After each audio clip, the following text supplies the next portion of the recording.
The legend of the hidden star is one of the oldest and, at the same time, the most interesting in this sector of the galaxy, Alzentosk Umsafal said, trying to sound as convincing as possible.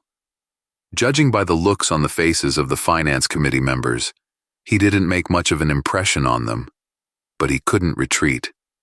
This was his last chance. Perhaps, said a tall, elderly counselor with a dull face, whose name Alzentosk could not remember. But legend is too shaky a basis for sending an entire expedition. After all, the tripod sector is located very far away. To make a decision, we need more substantial proof than the legend of some lost primitives on the outskirts of the inhabited places. The other members of the committee gestured their agreement in a variety of ways.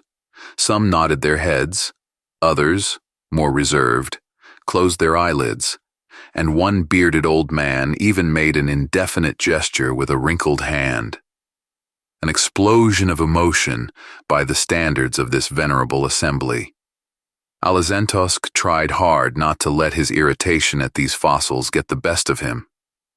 I have some indication of where the hidden star might be, he said. Interesting, replied the dull counselor. We are listening. Alzentosk gathered his wits. Despite all his conviction, he was well aware of how flimsy his evidence looked. The first evidence was the disappearance of an automated scout in the tripod sector, he said, turning on the holographic projection of the desired area of the galaxy. You can see the coordinates on the schematic. It drew the attention of my group seeking information on the hidden star.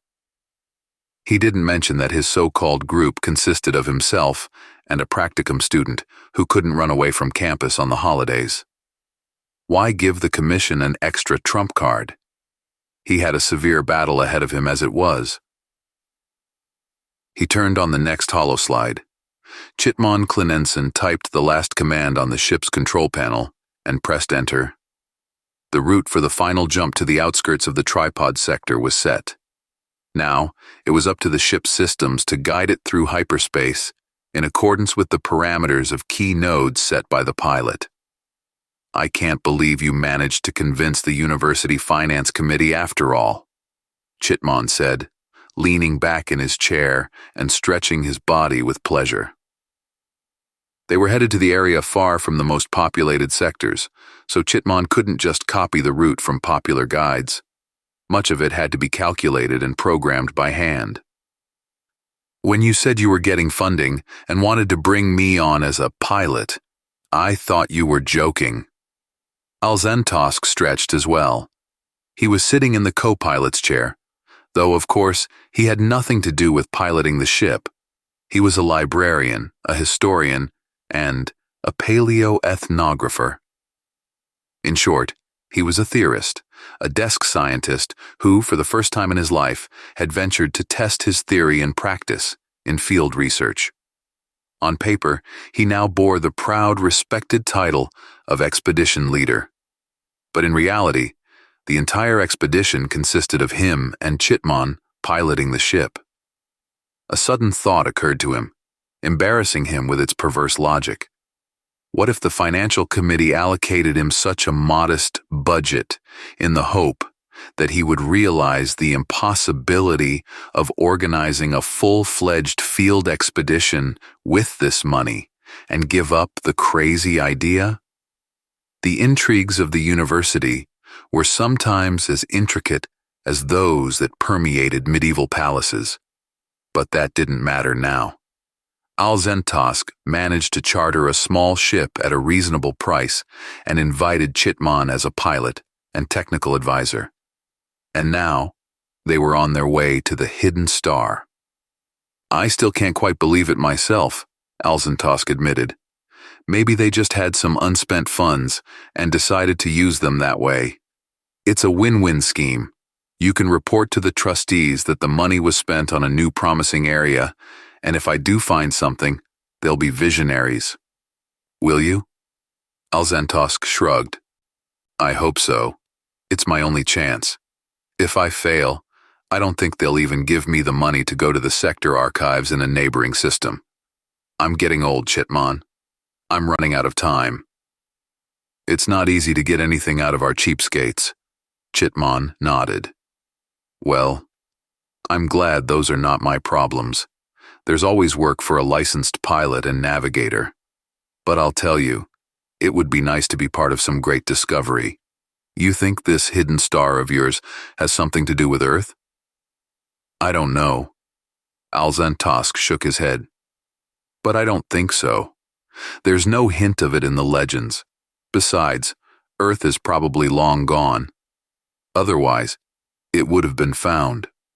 Although, of course, it could be that our legendary homeland is located in some galactic backwater so remote that no one has ever thought to look for it. All right, fine. But then, how can you be sure that the hidden star is exactly where we will find it? I can't. Alzentosk grinned. I don't know whether my calculations are more certain or hopeful. I hope I've been objective enough, but we'll only know when we get there. But you somehow managed to convince the vultures from the financial committee, didn't you? Instead of answering, Alzentosk leaned forward and pressed a few keys. A large volumetric map of the local sector of the galaxy appeared on the screen. I've done a meta-review of all the legends that mention the hidden star, put them on a timeline, and calculated the approximate coordinates where it should be now. Chitmon was puzzled. Wait, you mean it's moving? Alzentosk raised his index finger triumphantly to the ceiling. Exactly. True, given the immense antiquity of the legends. Some speak of time intervals of millions of years.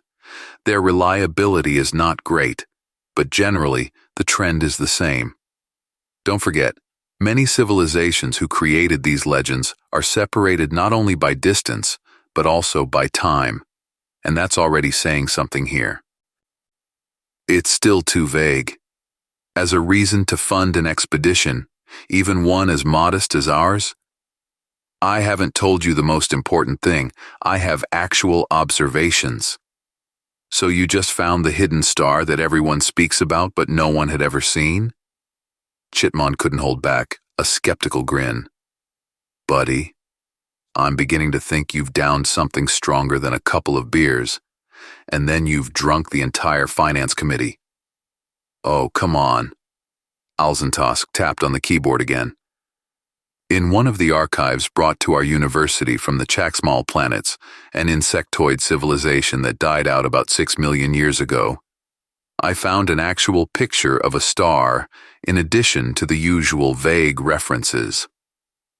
He pressed enter, and the image appeared on the screen. He pressed enter, and the image appeared on the screen. Chitmon stared at the screen for a few seconds, then shifted his gaze to the scientist. But there's nothing here. Exactly.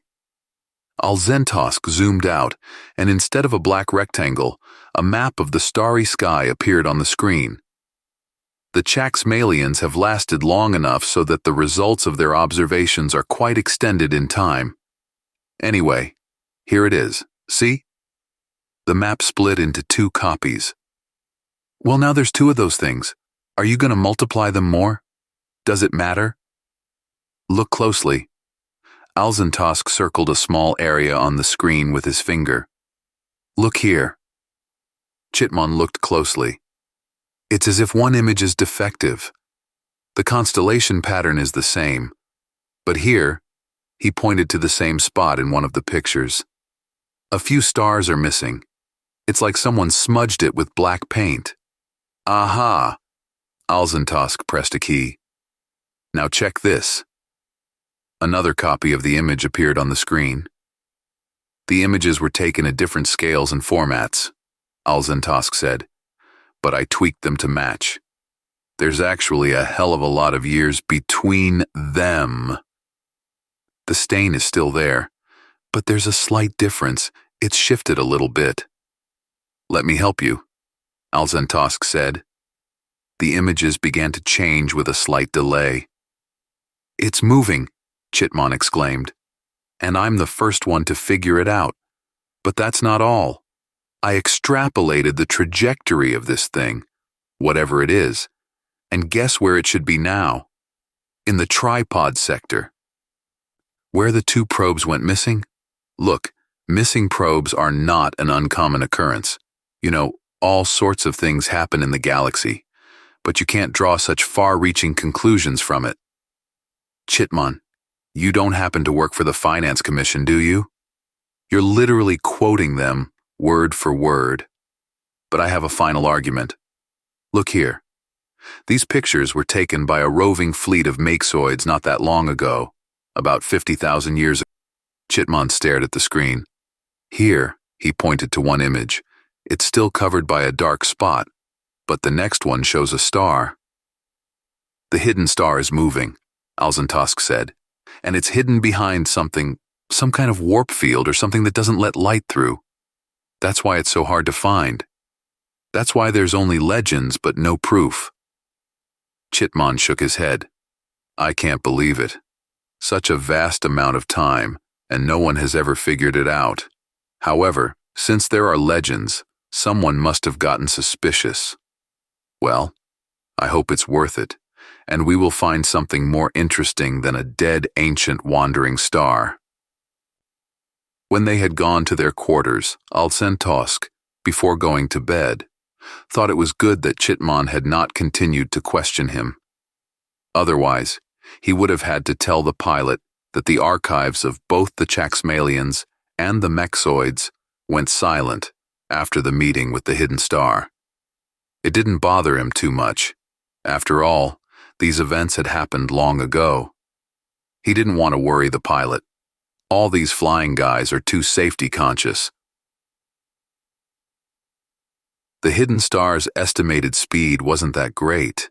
It was really only the direction that was surprising. Plotted on a volumetric map of the local arm of the galaxy, the hypothetical trajectory of the hidden star was a straight arrow piercing through the arm. That's odd, Chitmon said. It's like someone launched it on purpose. Though how you can launch an entire star in the trajectory you want is beyond me. Hopefully, we'll find out soon. Have you launched the probes yet? Calculations are great, but it's been a long time. I guess we'll have to look. Yes, but they haven't found anything yet, except for one interesting civilization.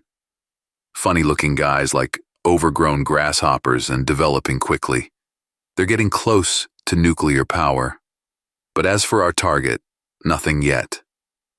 Alzentosk rubbed his forehead thoughtfully. It's here. It's definitely here somewhere.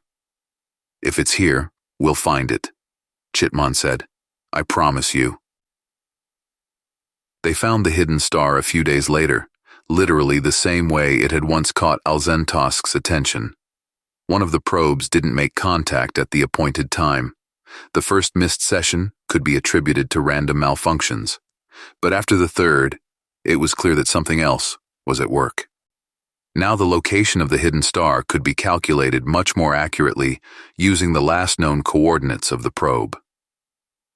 After a few more hours of calculations, then a short but complicated hyperjump, they would be where the hidden star should be.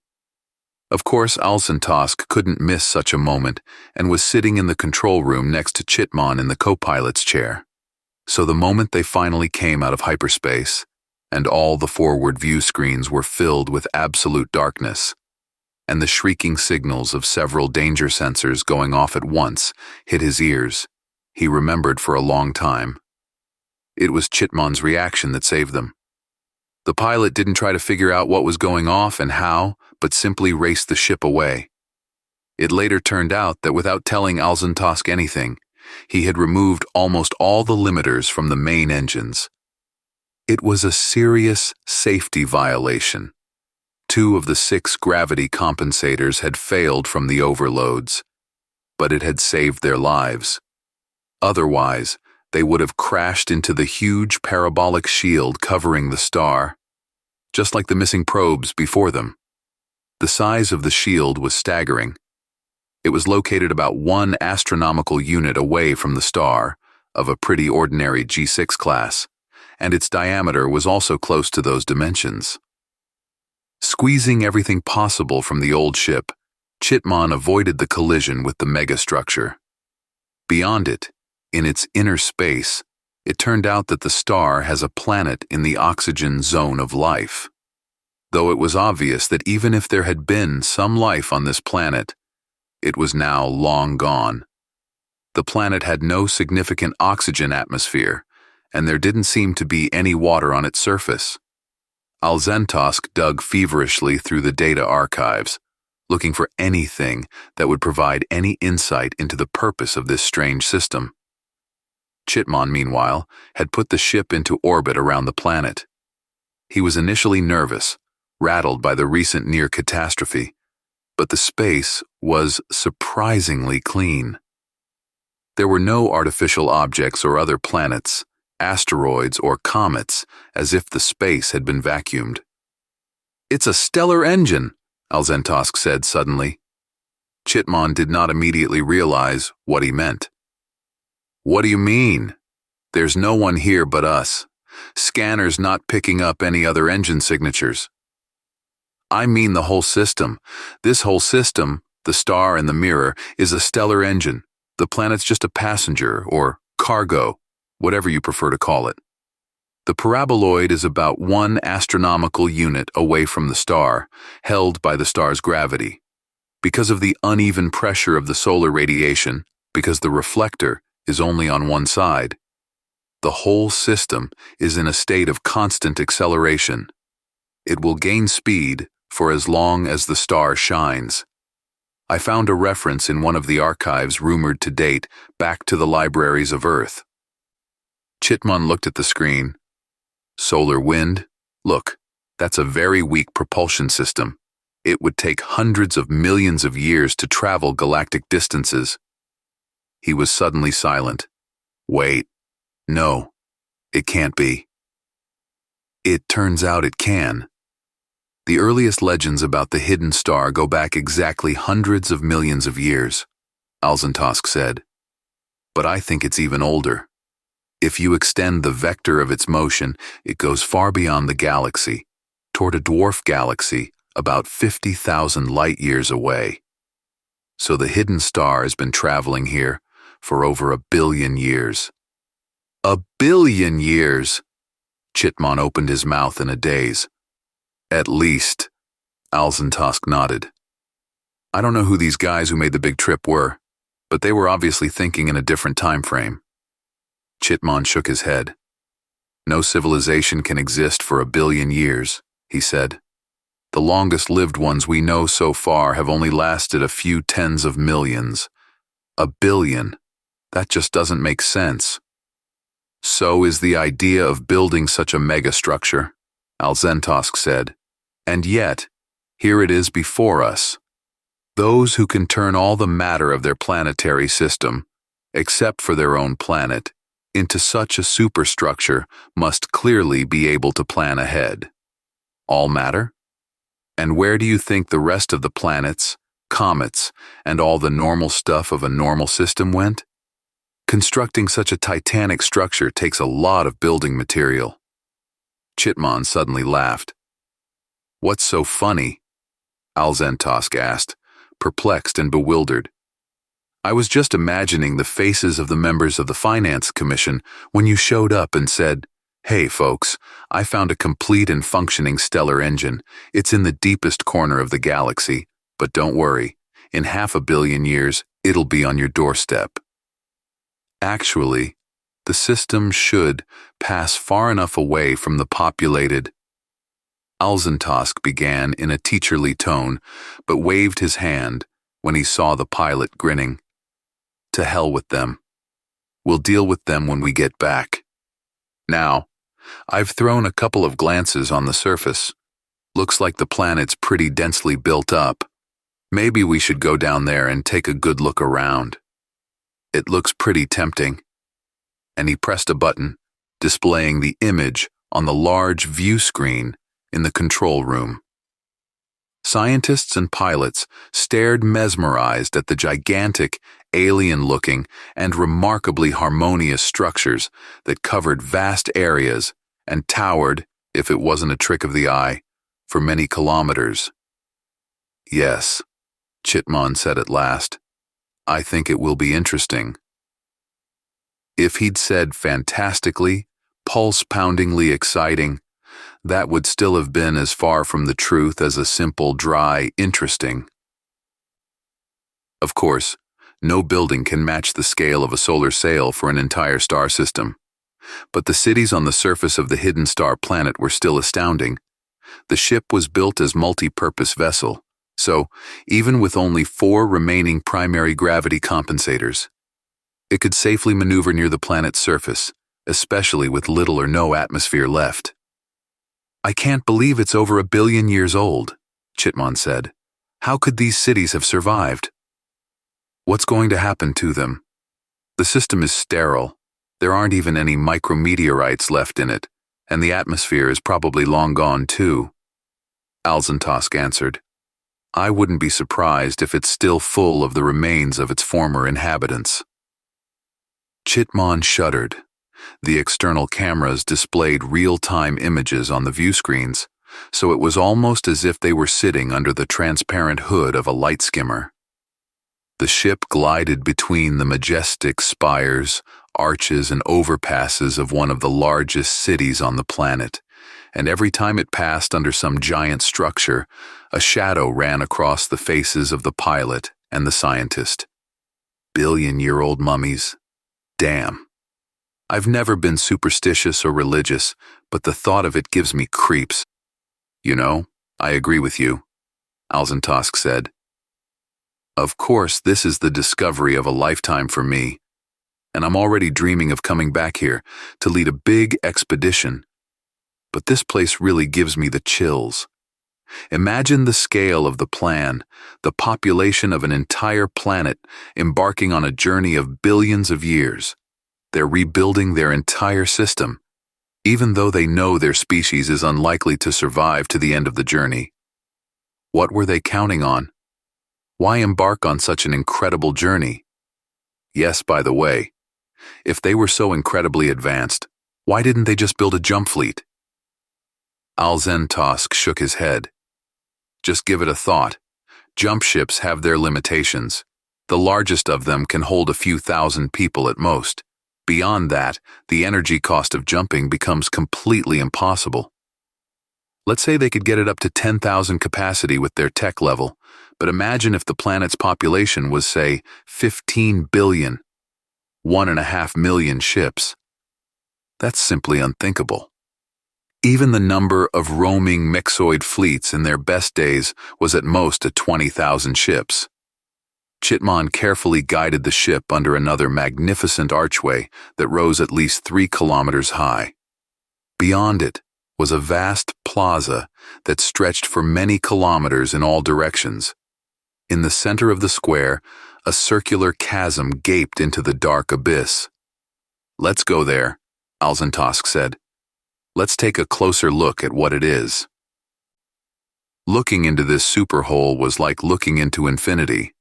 Of course, if there had been any lighting, it had stopped functioning hundreds of millions of years ago, though, like the rest of the city's buildings, made of metal and basalt-like stone, all the structures of this shaft were in perfect preservation. "Strange. The LiDAR can't find the bottom," Chitman said. They hovered above the center of the shaft, looking down at the camera image. "Before your next request, no, I'm not going down there. I don't like this place." Alzentosk shook his head. "And I won't ask you to. But this thing can't be bottomless. The laws of physics haven't been abolished yet. Is there anything else we can shine on it?" Chitman shrugged. "I don't know. We could try a neutrino scanner, but it's not very effective at such short distances. I'll try playing with the settings. Hold on." After a minute of manipulation, he pressed a key. Done. What happened next was so quickly that neither of them had time to realize anything. From the screen where the scanner picture was supposed to appear, a light flashed so bright that the pilot and the scientist were practically blinded for a few seconds. The ship shuddered as they came to their senses, though it was hard to understand the cause. It couldn't have been a gust of wind, as the planet had no atmosphere. But that was the least of their worries because, for a moment, they felt as if something very powerful, dark, and alien had scanned them, turned them inside out, studied them to the last atom, and disappeared.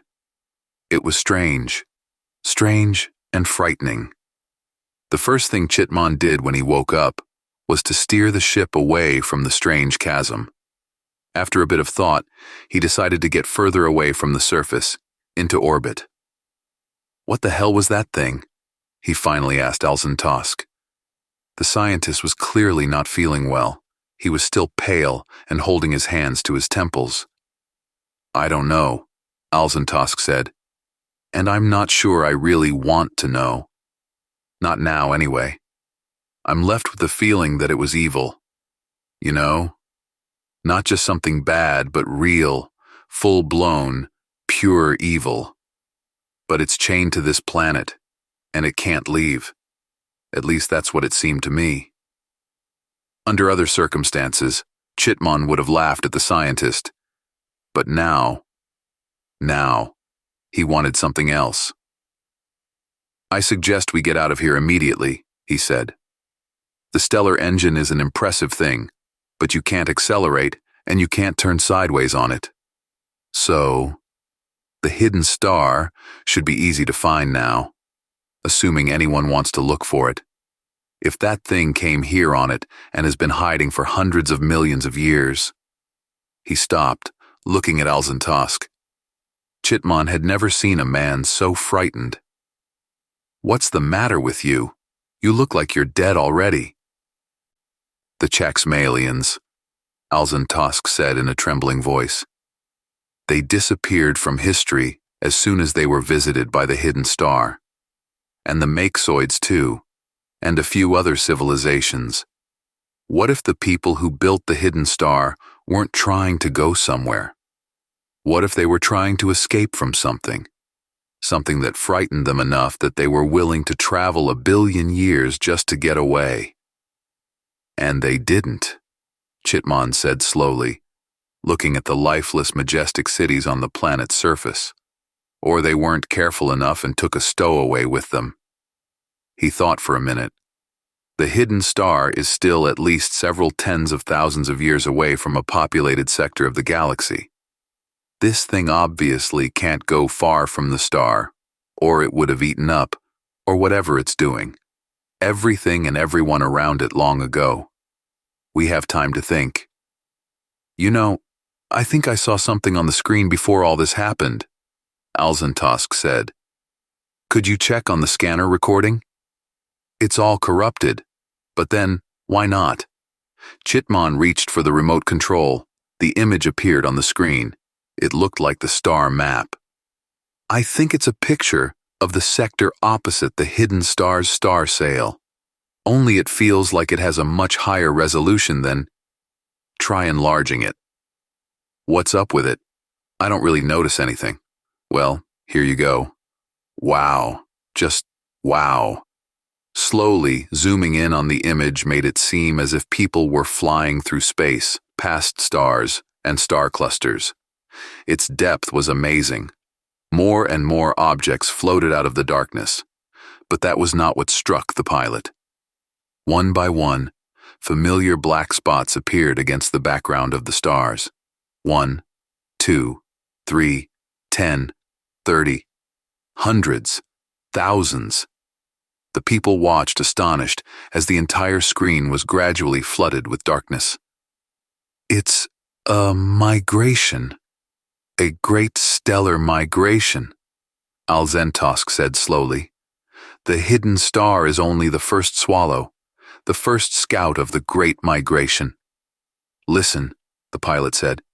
"From the looks of it, this one is still a long way off. It'll reach us no earlier than 1 billion years." I don't think the entire human civilization will last that long, and I don't care that much who will read our archives in the future. Let's get away from here first, and then we can deal with the distant future. How's that for a plan? Alcentosk only nodded silently. When they were already on the well-known jump route to the planet of the university center, Alcentosk, who was looking through the data collected in the hidden star system, suddenly had an unpleasant thought. There was something about the Chaxmalians and Maxoids, something connected with their disappearance after the passing of the hidden star. A strange and disturbing coincidence. But evil is safely confined to a planet in the hidden star system. Another, much more confident and calm inner voice reminded him. There was nothing to worry about, considering that the arrival of the hidden star, much less the entire hidden fleet, in the populated sectors of the galaxy, was still many, many years away.